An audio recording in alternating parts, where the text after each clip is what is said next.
여러분 안녕하십니까? 5월 14일 목요일 아침입니다. 오늘은 여러분과 함께 베드로후서 1장 12절로 21절 말씀을 중심으로 영혼의 변화를 위한 세 가지 열쇠라는 제목으로 하나님의 말씀을 묵상하기 원합니다. 오늘날은 흔히 속도의 시대로 알려져 있습니다. 속도의 시대에 중요한 것은 뒤처지지 않는 것이죠. 뒤처지게 되면 살아남기가 쉽지 않습니다. 하지만 속도의 시대에 뒤처졌다고 해서 우리가 멸망하는 것은 아닙니다. 소돔과 고모라가 속도에 뒤처져서 멸망한 건 아니죠. 속도에 뒤처지게 되면 불편을 감수하면 됩니다. 하지만 영혼의 변화를 따라잡지 못하는 삶은 우리에게 큰 불편과 함께 우리에게 심각한 영향을 주게 되는 것이죠. 만약 어떤 사람이 결혼을 통해서 끊임없이 변화된 모습을 보여주지 않게 되면 두 사람 사이에는 서로 바라는 배필을 바라게 되고 기대하게 되면서 결국 연인 사이에 꽃피운 그 사랑은 무덤에 이르고 마는 것입니다. 영혼이 변화되지 않으면 그 영혼은 고이게 되고 결국 그 고인 영혼에는 악취가 나는 썩은 냄새가 진동하기 시작을 하는 것이죠. 그러므로 끊임없는 변화, 그것이 우리의 삶에 너무너무 중요하되 영혼의 변화가 너무너무 중요한 것입니다. 그러므로 하나님께서 우리를 그 영혼의 변화로 부르셨고 그리스도인의 영혼의 변화는 바로 그리스도인의 소명인 것입니다. 오늘날 우리가 직면한 가장 심각한 문제는 신자와 불신자의 그 경계선이 분명치 않다라고 하는 것입니다. 그런 의미에서 변화된 삶, 영혼의 변화는 그 어느 때보다도 절실한 시대에 우리 그리스도인들은 살고 있는 것이죠. 그렇다면 어떻게 하면 그 영혼의 변화로 향해 나아갈 수 있을까요? 오늘 본문에서 사도 베드로는 세 가지 열쇠를 우리에게 소개하고 있습니다.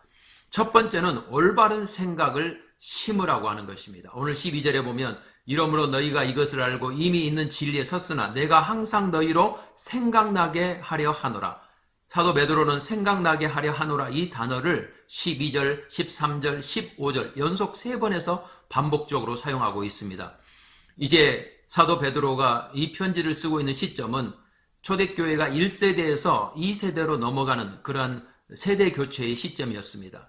노사도 베드로는 다음 세대 사람들에게 진리의 말씀을 생각나도록 계속 그 생각이 삶을 바꾸어 놓는다는 것을 알았기 때문에 생각의 변화를 심기 위해서 지금 이렇게 강력하게 생각나게 한다라고 하는 단어를 3번이나 사용하고 있는 것입니다. 그렇습니다. 오늘 우리가 살고 있는 시대는 생각의 전쟁 시대입니다.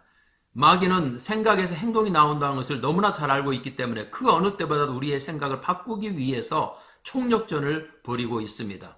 예컨대 사랑은 좋은 것이다. 사랑이면 모든 것이 다 오케이다. 그래서 결혼 전에 동거하는 것도 오케이요. 동성 간에 사랑하는 것도 오케이요. 더 나아가 동성 간에 결혼하는 것도 오케이라고 우리에게 말해줍니다. 그러나 우리는 하나님의 진리의 말씀 위에 우리의 생각을 정초시키는 것이 너무너무 중요하다는 사실을 기억하고 하나님의 말씀 위에 우리의 생각을 놓는 작업을 등한히 해서는 안 되는 것이죠. 거기에서 변화된 삶이 나오기 때문인 것입니다.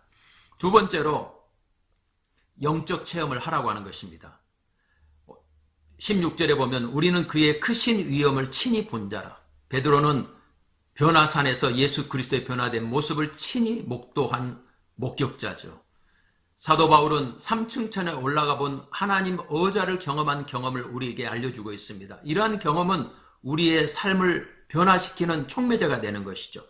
보는 것이 사명이란 말이 있지 않습니까? 본 만큼 갈 수가 있는 것입니다. 그러므로 우리는 영적 체험이 얼마나 우리 신앙생활에 특별히 그 영혼의 변화에 중요한 열쇠인지 알 수 없는 이것을 위해서 우리에게 필요한 것은 바로 기도인 것입니다. 기도만큼 영적 체험을 하게 해주는 확실한 열쇠가 없는 것이죠. 그러므로 우리는 기도의 보좌 앞으로 나아가야 되는 것입니다.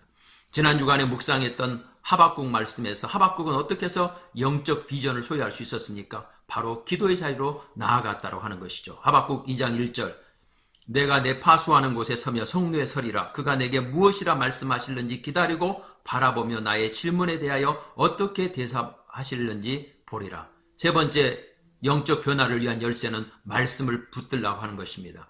영적 체험은 영동성을 줍니다. 우리로 하여금 힘차게 달려가게 합니다. 하지만 빨리 달리는 기차가 철로 위를 달리지 않는다면 그건 큰 재앙을 불러오는 것이죠. 마찬가지로 영적 변화를 위해서는 우리에게 말씀이라고 하는 철로가 필요한 것입니다. 19절을 보십시오. 또 우리에게 더 확실한 예언이 있어 어두운 데 비치는 등불과 같으니 날이 새어 샛별이 너희 마음에 떠오르기까지 너희가 이것을 주의하는 것이 가하니라. 사도 베드로는 영혼의 변화를 위해서 가장 중요한 것이 바로 말씀이라는 철로 위에 기도의 역동성을 구축하라고 이야기하고 있는 것입니다. 그렇습니다.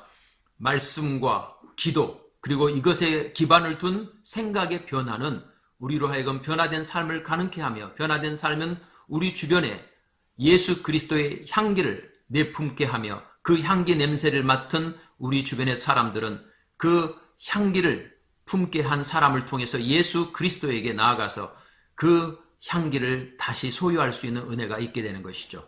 그러므로 영혼의 변화는 주변에 영향을 주고 영혼의 변화는 결국 하나님께 영광을 돌리는 삶으로 인도하는 것입니다. 저와 여러분이 이 세 가지 열쇠를 소유해서 영혼의 변화를 통해 하나님께 영광을 돌리는 축복된 삶을 사는 역사가 있기를 주의 이름으로 축복합니다. 감사합니다.